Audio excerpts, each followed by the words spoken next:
캐나다 마트에서 갈수록 빙그레 메로나를 찾기 어렵다는 소비자들의 불만이 높아지는 가운데 다음 달 메로나의 새 버전이 출시될 것으로 알려졌습니다. 매년 여름 엘버타주 캘거리 공원에서 아이스크림 카트를 운영하던 여성은 손님에게 가장 인기 많은 메로나를 구하기 위해 여러 곳을 찾아 헤맸습니다. 처음엔 인기 높은 맛이 사라지더니 다른 맛도 구할 수 없게 됐다며 하소연하고 있습니다. 이런 내용을 틱톡에 올렸는데 다른 소비자들 역시 같은 마음이었는지 22만여 명이 해당 게시물을 조회하고 17,000여 명이 좋아요를 눌렀습니다. 처음 한인 매장에서만 팔리던 메로나는 아시아계 마트로 이어 주류 마트에서도 없어서 못 팔 정도의 필수품이 됐고 일부 식당에선 디저트로도 나왔습니다. 이처럼 메로나가 점점 사라지자 소셜미디어엔 세금 라벨 관련해 빙그레와 캐나다 유제품위원회 사이에 분쟁이 있다는 소문도 나돌았습니다. 빙그레 측은 CBC에 메로나 수입과 유통을 관리하는 수입업체와 세관 사이에 의견이 맞지 않으면서 수출이 중단됐다고 전했습니다. 수입업체인 서아시아 푸드는 국경서비스청과 메로나를 아이스크림으로 분류할지 아니면 우유가 함유된 아이스바로 분류할지 분쟁이 있었다고 설명했습니다. 이 업체는 원래 메로나를 수입하고 싶지만 다음 달부터는 비유제품 버전으로 멜론과 망고, 코코넛 맛 제품이 출시될 것이라고 덧붙였습니다. 앞서 메로나 캐나다로 운영되는 소셜미디어엔 배송이 지연되고 있다며 일시적이라는 글도 나온 바 있습니다. 이 소식을 접한 틱톡 글쓴이와 소비자들은 곧 제품을 먹을 수 있게 됐다며 환영했습니다. 글쓴이는 메로나가 비유제품이지만 맛이 동일하다면 사람들이 다시 제품을 찾을 것이라고 덧붙였습니다. 한편 캐나다 국경서비스청은 수입업체는 상품을 바르게 분류하고 관세를 납부하며 규정을 준수해야 한다고 밝히고 있습니다. 캐나다 경제가 소폭이지만 성장했습니다. 제조업과 공공부문이 성장을 주도했지만 도소매와 석유 및 가스 부문은 성장의 걸림돌이었습니다. 오늘 연방통계청이 발표한 바에 따르면 지난 5월에 국내 총생산 증가율은 0.2%입니다. 전문가들의 예상과 일치합니다. 식료품점과 건강 및 개인관리, 일반 상품 매장의 매출이 하락하는 등 소매 부분이 가장 큰 폭으로 위축됐습니다. 또 광업과 채석, 석유, 가스 추출은 0.6% 감소했고 도매무역 역시 4월 1.4% 증가해서 5월엔 0.8%로 둔화했습니다. 반대로 제조업은 두 달 연속 성장을 주도했으며 트랜스 마운틴 파이프라인 확장도 경제 성장에 기여했습니다. 오늘 통계청은 6월 실질 GDP는 0.1% 성장을 보일 걸로 예상했습니다. 건설과 부동산 및 임대, 리스 금융과 보험 부문이 성장하고 반대로 제조업과 도매업은 감소할 걸로 추정했습니다. 오늘 5월 GDP는 연방중앙은행이 두 차례 연속 금리를 내린 뒤 나왔습니다. 앞서 티프 맥클렘 중은 총재는 경제 상황이 약화하기 때문에 금리를 인하한다고 밝힌 바 있습니다. 그런데 통계청 추정치에 따르면 2분기 실질 국내 총생산은 연간 2.2% 성장이 예상됩니다. 중은의 예측인 1.5%를 뛰어넘어 강세를 보일 전망입니다.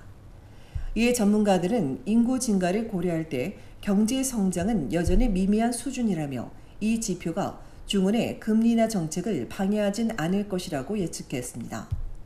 중은의 금리 인하가 경제에 대한 압박을 다소 완화시켜주긴 하지만 현재 금리 4.5%가 경제 성장을 제한할 만큼 여전히 높다는 겁니다. 특히 지속된 고금리 탓에 소매 부문엔 상당한 압박이 이어지고 있다고 덧붙였습니다. 한 전문가는 제조업과 파이프라인 운송 같은 핵심 산업의 회복력 덕분에 2분기 추정치가 높은 것이라며 이는 경제적 요인보다 계절적 영향이 더 크다고 설명했습니다.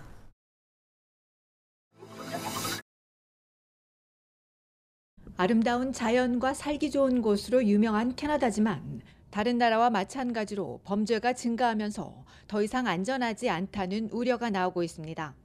최근 3년 동안 범죄의 심각성이 높아졌습니다. 지난해 전국의 범죄 심각도 지수는 80.5로 1년 전보다 2% 증가했습니다. 재산이나 마약 범죄, 자동차 절도 등이 증가했으며 특히 지난해는 아동 음란물이 크게 늘었습니다. 이 지수에서 온타리오주 토론토는 58.5로 90.2인 브리티시 컬럼비아주 밴쿠버, 엘버타주 캘거리의 71보단 낮았습니다. 그럼에도 2022년보다는 무려 11% 급증했습니다. 또 키치너, 캠브리지, 워터루, 런던, 킹스턴, 피터보러 등 온주 다른 도시들보다 낮았습니다. 전국에서 이 지수가 가장 높은 상위 10곳에 1위는 BC주 캡룹스이고 칠러왁, 나나이모, 켈로나, 에버츠포드 미션이 포함됐습니다. 또 엘버타주 레드디어, 레스브리지, 매니토바 위니펙, 서스케처원주 사스카툰, 레지나입니다. 범죄 심각도 지수는 경찰에 보고된 지역사회 내 범죄의 양과 심각성을 모두 추적하지만 범죄 유형에 따라 가중치를 부여하는 것으로 해당 지역의 범죄가 미치는 전반적인 영향을 더 명확히 볼 수 있습니다. 지수가 높을수록 강력 범죄 발생이 더 높다는 겁니다. 그렇다고 이 지수 하나만으로 지역 전체의 치안이나 안전을 보여주지 못한다는 지적입니다. 이 지수와 함께 범죄 관련 여러 정보들과 인구의 변화, 치안 문제, 노동시장, 소득 등도 함께 고려해야 한다고 전문가들은 설명합니다. 한편 토론토에선 증오 범죄가 증가하고 있고 총격과 칼부림 등 강력 사건도 끊이지 않고 있습니다.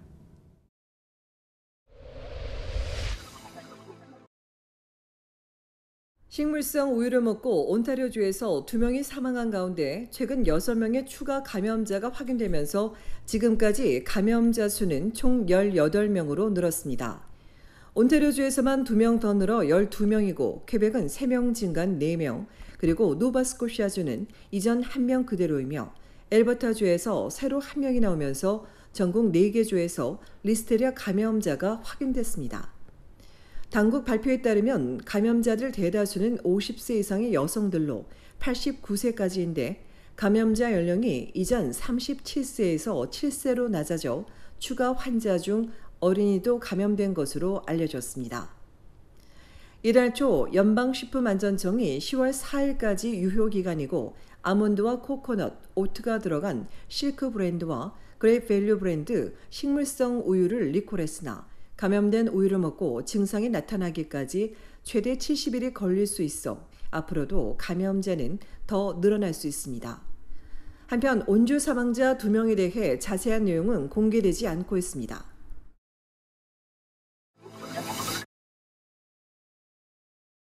테슬라가 차량 후드가 열리는 문제로 전 세계에서 180만 대를 리콜했습니다.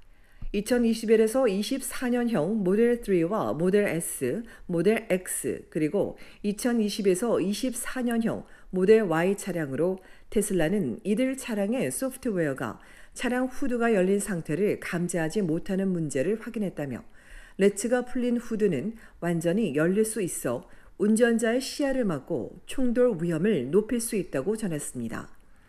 이번 조치와 관련해 충돌이나 부상은 없었으나 미국에서 현장 신고가 접수된 것으로 알려진 가운데 9월 중 리콜 대상 차량 소유주에게 해당 사실을 알릴 예정이라는 사측은 이번 리콜과 관련된 자세한 정보는 테슬라 고객 서비스에서 확인하거나 캐나다 테슬라 고객 서비스에 문의할 것을 당부했습니다.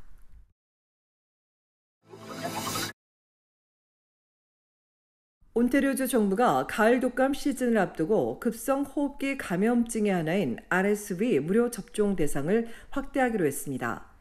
이에 따라 올 가을부터 2세 이하 영유아와 고위험 아동 그리고 이들 가족은 정부 지원 RSV 무료 백신을 접종받을 수 있고 또 임산부도 출생 후 6개월간 신생아를 보호해주는 것으로 알려진 관련 백신을 맞을 수 있으며 이들을 위한 백신 접종 장소 등 RSV 대상 확대 프로그램에 대한 자세한 내용은 몇 주 후 제공될 예정입니다. 정부는 호흡기 질환 시즌을 대비하기 위해 영아와 고위험 어린이 등으로 무료 접종 대상을 확대한다며 이를 통해 바이러스 확산을 막고 심각한 결과를 예방할 수 있을 것이라고 강조했습니다.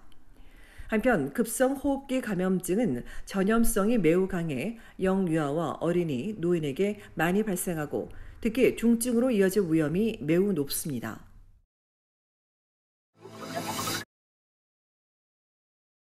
이상덕 신임 재외동포청장이 오늘 오전 인천 송도 재외동포청에서 취임식을 갖고 공식 업무를 시작했습니다.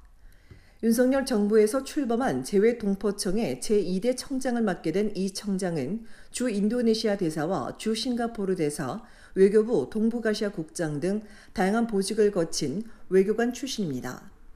취임사에서 이 청장은 지금의 재외동포 사회는 경제적으로 모국과 도움을 주고받을 수 있는 소중한 해외 역량으로 성장했다며 동포들의 위상 변화가 세계 한민족 역량 확대로 이어질 수 있도록 고민하고 750만 재외동포들의 기대에 어긋남이 없는 재외동포청이 되도록 노력하겠다고 밝혔습니다. 이어 국내 유입 재외동포는 늘어나고 해외 거주 재외동포는 줄고 있다며 이에 따른 대응 방향도 함께 모색해 나가겠다고 덧붙였습니다. 한편 재외동포청 1주년을 맞아 청장이 전격 교체되면서 향후 재외동포 정책의 일관성에 부정적 영향을 미칠 수 있다는 우려가 나오고 있습니다.